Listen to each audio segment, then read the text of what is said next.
Mainframe successfully hacked. We're in. Excellent work, Anonymous Giraffe. Time to treat the internet like a real-life video game. Sacking websites, invading MySpace accounts, and disrupting innocent people's lives. We do not forgive, we do not forget, and we have over 9,000 penises on this week's WIAGW! A runabout. I'll steal it! No one will ever know!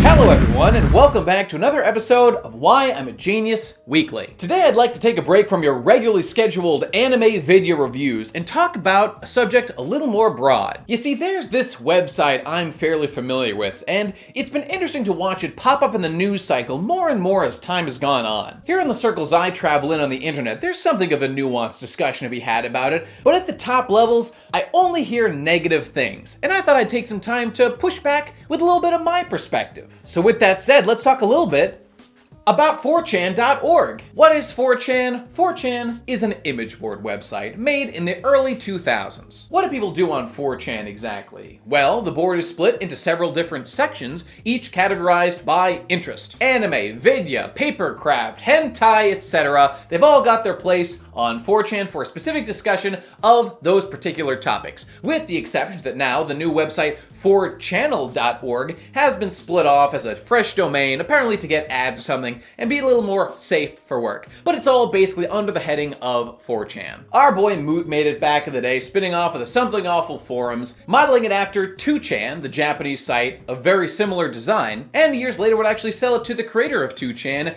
Hiroshima Nagasaki, or something like that. And all along, the site's been chugging along, doing all kinds of epic goofs and gaffes with a lot of people having things to say about it, whether they're in the boards, in the culture, or not. Now, before we get into the heavier discussion about 4chan and the myriad topics that will stem from that, I'd like to quickly give you a history of my early internet usage leading up to my discovery of 4chan, and my time there ever since. Long ago, around 1998 or 1999, I was 8 or 9 years old, and my dad got us some fancy new Windows 95 running computers, and I thought they were the bee's knees. We got connected to the internet, which I was a little too young to understand, but something changed one day when we installed a little game called StarCraft and hooked up that blessed Battle.net. Now, up to this point, I hadn't really had much experience with the internet or computers in general, but Battle.net, with its online netscape of user-generated maps, various off-color jokes, and risque advertisements. I actually saw my first porn ever as a result of Battle.net. Thank you, lovely Asian woman, wherever you are. I appreciate your service. Really set me off on the right path. Anyway, Battle.net was my first discovery of, the chaos and the crudeness inherent in the heart of man. And it really was a turning point for my understanding of the world. Fast forward a few years, and my experience with the internet has increased somewhat. I'm using AOL Instant Messenger with my friends in school. I'm Googling shit. I'm looking up things I want to know about. And one of the most frequent websites I would visit in those years would be, of course, GameFAQs.com, the only place to go for all the hottest video game tips and cheats. But one day, many years later, in early 2008, something changed for me, and that was the announcement of Dissidia Final Fantasy, the Final Fantasy fighting game. As I had never done so before, I began devoting incredible amounts of my personal time to patrolling the GameFAQs boards for Dissidia, theorizing about characters who might be included, looking for any potential information as the Final Fantasy nut I was and still am, and it was somehow through the information I was gleaning from there and the influence of my older brother Ben that I then discovered 4chan.org. Now, discovering this website really blew the world wide open for me, as it led me onto things like hacking my PSP, and I may or may not have found some sources to actually acquire an early digital copy of Dissidia Final Fantasy and play it on my cracked PSP. It was a hell of a time to be alive. I learned much about myself and the world in those days, but most importantly, it turned me on to 4chan in general. But according to the official 4chan-omometer over here, that puts me squarely at the new friend category, despite the fact that I've been there for over 11 years. A guy just can't get a break. Anyway, as the information I said I acquired from this website might imply, not everything going on 4chan has always been on the up and up, the sort of thing you want everyone to know you're doing. But nonetheless, it was an absolute fountainhead of up-to-date, cutting-edge, and fascinating information and memery. I'm sure we're all familiar with the countless memes that have come from 4chan over the years. Let's not get into it. 4chan has always been largely famous for its B random board, and more recently for the politically incorrect board, but personally I have rarely found either of those to be particularly interesting, and my hangouts have been thus: V, the Vidya, A, Animu, and Fit, the fitness board. The amount of information and enjoyment I have gleaned from these boards over the years has been uncountable. But still, there may be many of you asking, what exactly about this website is so interesting, is so worthy of your time, where I visit multiple times a day just to refresh and see what people are talking about? To understand that, you have to understand how 4chan works. And basically what it is there's a certain number of threads on each board, and when a new thread is created, the oldest one gets booted out. In this way, you keep cycling new information into the board. But the caveat is, when a thread has a new post put into it,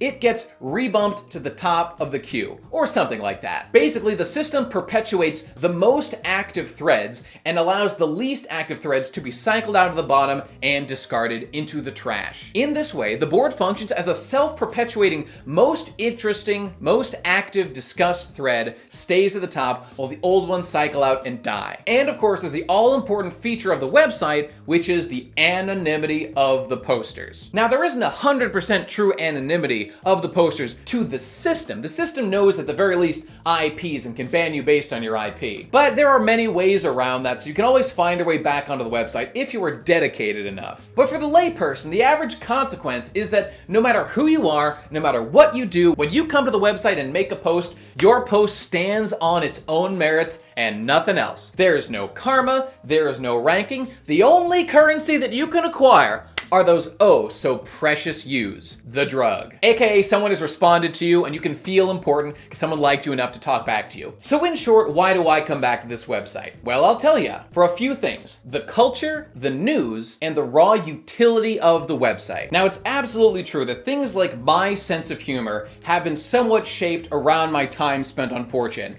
So as a result, I don't really get offended by very much. And it's true, I have seen some horrific shit posted on the website over the years, and that's definitely somewhat jaded me to the worst aspects of humanity you may see in there. And yet still, there is much value to be found on your average perusing of any particular board of your interest type. So for example, right, by far my most visited board on 4chan is V, the video games board. And why is that? Well, a lot of people call V B Lite, or like B2, because it's one of the most active boards on the website. There's always new video game stuff to talk about, and endless old conversations we can have for the 1000th time in the 1000th thread dedicated to it. So not only do you get the absolute most cutting-edge, up-to-date information on any given topic that may happen, possibly multiple threads dedicated to that thing, there is also just the unique atmosphere you get on an anonymous board where everyone feels uninhibited to just say what they feel like and have no fear of repercussion. Not worried about being criticized for not framing things properly. If they make a bad post, that post goes in the trash eventually. They can just try again and not worry about it. I find it to be a very valuable thing. For me, I passively consume 4chan 99% of the time, and maybe 1% of the time I'll reply with a "that shit fucking sucks, bro," or generally speaking, a longer, more thought out response to an idea I agree or disagree with. And it's actually been very good for my writing and reasoning skills, so I really appreciate having the opportunity to post on the website. Take, for example, something I make videos about fairly frequently: Smash Brothers characters reveals. Now, I care about those. I'm very fascinated by who's gonna get into Smash. I find it to be kind of a cultural milestone, which is why I get so into these reveals, and I've made my Smash Confirmed series. Check out the new Sans one now. Yes, I know it's not a full character, but this is more than we could have hoped for with the skin, so whatever. Anyway, the first one of the series, for example, the Ridley reveal. Now, me just observing Ridley getting into Smash Brothers, that is a fascinating thing, but what really hooks me into the experience is watching other people's reaction to it. And when Ridley got in and we saw 4chan go absolutely buck wild, same with K. Rool, same with Banjo as well, and I'm sure there will be more in the future when other crazy characters get revealed, I love being a participant in that experience. And you may notice in many of my videos, including that one, I put in screen caps of notable 4chan moments like Ridley would never get in, V blown the fuck out. Because that's the community I'm really making those videos for. Not because I want this particular audience, but just because I naturally feel like I am part of this crowd. This is where I approach it from. And let me give you one other more esoteric example here. Okay, you see this? Do you know what this is? This is Creaking Skull from Castlevania Aria of Sorrow, my favorite Castlevania game. Creaking Skull is a meme. Now, he's not a big meme. He's not a meme that you may know everything about, but if you go on 4chan, if you go on V, you've probably seen Creaking Skull because he's a meme. And what is a meme at the end of the day? All a meme is an idea that people share and maybe they think is interesting, maybe they think is funny, and they want to recycle and generate new content and post it around, and that's what Creaking Skull is. Creaking Skull has gone beyond infinite and has become a god. You will just find new threads on 4chan discussing Creaking Skull, a character from an over a decade-old game of zero importance to the plot, because people here decided this was interesting. I'm part of this community and I find it funny. Now, to clarify, I'm not special, I don't post under a name, I don't want to be posted under a name, I even feel a bit of reluctance making this video because 4chan is so anonymously organized and me having a face on my YouTube channel feels a little weird talking about it this way, but I'm gonna continue reading on the website anonymously, so hopefully that's in keeping with the spirit of the website well enough. All praise to the Skull of Creek. May you find your legs in the next life. Now, let's get on to the elephant in the room here, right? What the news media likes to talk about, the dark side of 4chan. Now, as we've been discussing, 4chan is a totally anonymous website. It's very hard to trace anything anybody posts there. It can be done, areas can be used, IPs can be tracked, but VPNs make it fairly easy to get around, and the websites are relatively permissive of the things that can be posted there. However, I don't think everybody is aware of this. You cannot post illegal things on 4chan. You will be banned and your shit will be passed on to the government. So while the spirit of anonymity and chaos and randomness or whatever is the soul of 4chan,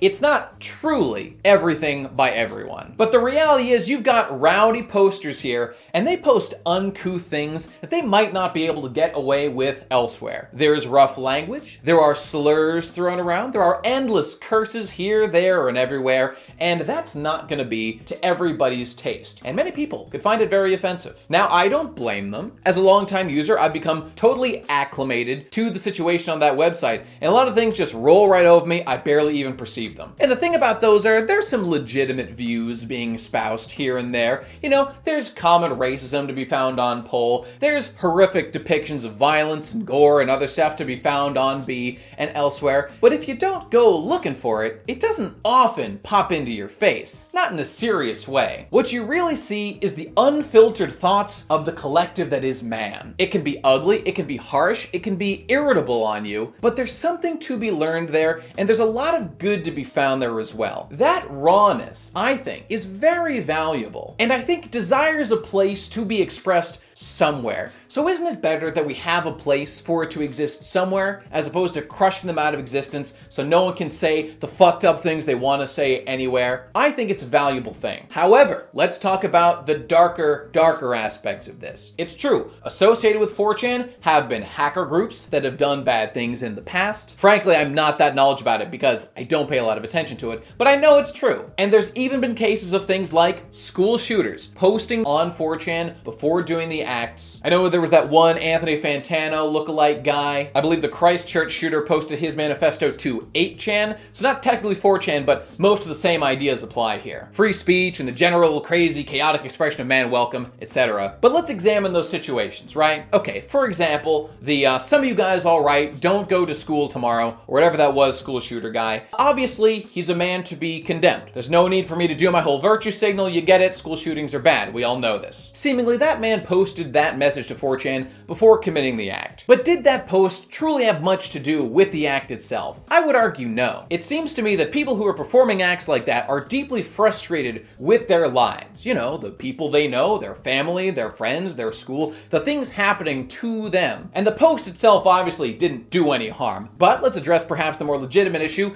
was the fact that he was positively signaling to this community indicative that this had spurred him on to the act? Well, with all things like that, you've got to get down to the specifics. As I said, there are many bad ideas, possibly even harmful ideas, posted on 4chan and all the boards all the time. Is it possible that these ideas or the communities involved with could spur one on to doing harm to the rest of the world? It's possible, but my counterpoint on that issue ties back to the point I made before. This is raw human expression happening on the website. Having a place where ideas can be posted relatively unfiltered does give people on the fringes of society, possibly who wish to do harm, an avenue to get their message out to some degree. But you know what else does that? Twitter and Facebook and Google's platforms in general. The point being, our information age technology has linked us all together through tons of mechanisms, Reddit and 4chan and all this other shit that allow us to share information like that globally in an instant. 4chan often gets singled out because it has a more permissive attitude with the content that generally makes it onto the website. Frankly, it's even harsher than I think is necessary, but there you go. Just like on other websites, illegal posts get tracked and removed, but it seems that this permissiveness of the wide variety of human expression, which inevitably produces bad, ugly-looking things, makes them a target for criticism on this front, which I think should just be spread to the whole fucking world. The Christchurch shooter, for example, streamed his attack on Facebook. Do we feel the need to say Facebook should be criticized for this or take it down or something along those lines? I mean, obviously, we want people who are doing horrible things to not be able to do those horrible things if they're harming other people. But the question before us is, how much is any given platform culpable for these things? Everyone has to decide for themselves. Let's take another example here, though, perhaps of the good that comes from something like 4chan. Again, you have to decide for yourself. The example of Jeffrey Epstein's recent death, seemingly by suicide. Now, this is an extremely mysterious situation. A billionaire kills himself, and he may or may not have had dirt on tons of world leaders, possibly running a pedophile operation. Who the fuck knows? I'm not a news guy. But fascinatingly, news of his suicide, before it appeared anywhere else on the internet or the world, was leaked on 4chan, of all places. Officials are still investigating exactly how this seemingly accurate depiction of what happened to Epstein that day appeared on 4chan before anywhere else. Now, this information eventually came out, but what we're observing here is an avenue through which your average fuck is able to get information out into the world. Now, oftentimes, as we said, that can be a negative thing, which we don't like and we'd like to try to stop if possible. But conversely, that same channel can be used to spread possibly useful information, maybe that the people higher up wouldn't want us to know. Because at the end of the day, that's the real deal of 4chan and its sibling websites. It's anti-authoritarian. It's about the people spreading information on an individual to individual level, and that has a lot of effects, good and some bad. The truth of the matter is, 4chan is just raw, chaotic, semi-populist discussion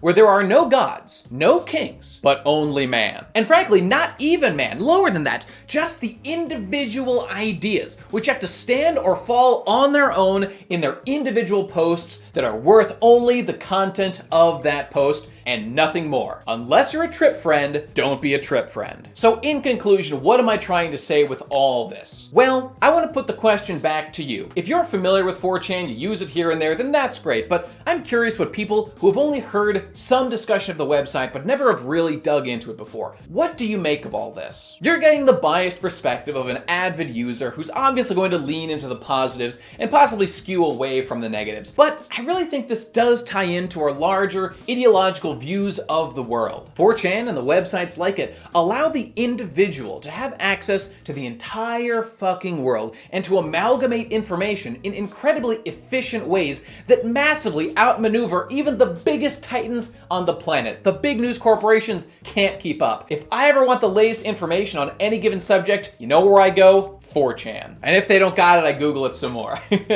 I am not a big fan of top-down governance or information control. I want the people to decide amongst themselves what is valuable and what is not. Not on the basis of any karma system or reputable posters or any of that bullshit, just the raw facts. That's the most appealing aspect of this website. Be it entertainment, be it memery, or be it hot goss and news. Because you know what it's done? It's made me an incredibly critical reader. Half the shit on 4chan is total bullshit, and almost 100% of it is incredibly biased. And you've got to have the ability to cut through all that. Because here's the tip. Not just 4chan is with biased posters. Almost every organization out there has their bias, and I want to be able to personally have the ability to cut through it all and see what's going on at the heart of the matter, deciding these things for myself. If you have faith in our institutions and the organizations that are over us, trying to help us live our lives, then maybe 4chan isn't the kind of place that you'd support. But for those of us who are more ruggedly individualistic, more libertarian, a little more wild in the stuff we like to consume, a place like 4chan just can't be beat. Let me know what you think of this down below, lads. I would be fascinated to hear what everybody thinks. And on that note,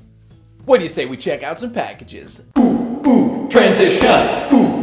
Transition! Hey everybody, how's it going? It's time to check it out on the P.O. Box. For real this time, I have some packages. So if you want to send me a letter or something, send it to the address down below so I can open it on the show. Let's go! Got a letter here from Alan D. to me. Let's see.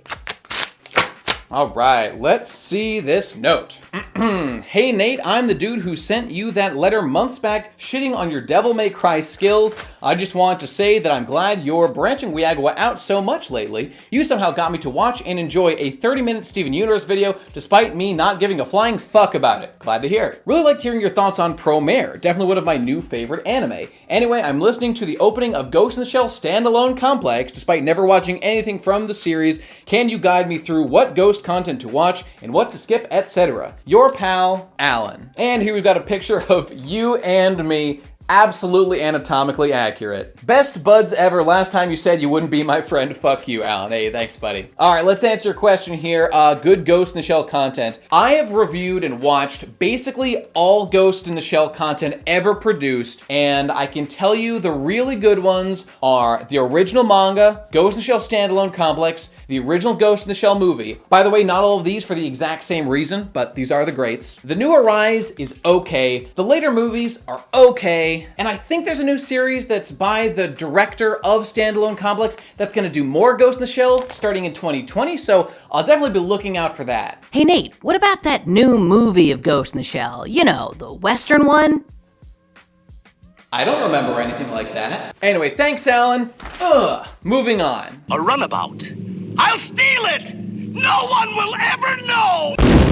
Listen, everybody, if you like what I'm doing here on the show, why not Patreon me at patreon.com/bestguyever? Or alternatively, go off the grid and use Subscribestar with a similar URL. Links to both of those are right in the description. Follow my podcasting activities on The Procrastinators on that channel. Weekly podcast, talk with my friends, doing fun stuff. And of course, there's the weekly One Piece chapter reviews me and Give and Take do on the Podcast. Come join us, join our Discord, talk about One Piece obsessively, as we do. It's a good time. Follow me on Twitter at BestGuyEver for updates, things I'm doing, epic memes, blah, blah, blah. And watch my streams on Twitch at twitch.tv/definittelybestguyever, Saturdays, 7:30 p.m. Eastern Standard Time. It's gonna be fun. All right, everybody, that's gonna do it. Thanks for being here. I have enjoyed your company. I hope you have enjoyed mine. And let's go be fun boys together. Wait, what the fuck did I just say? That doesn't even make any sense.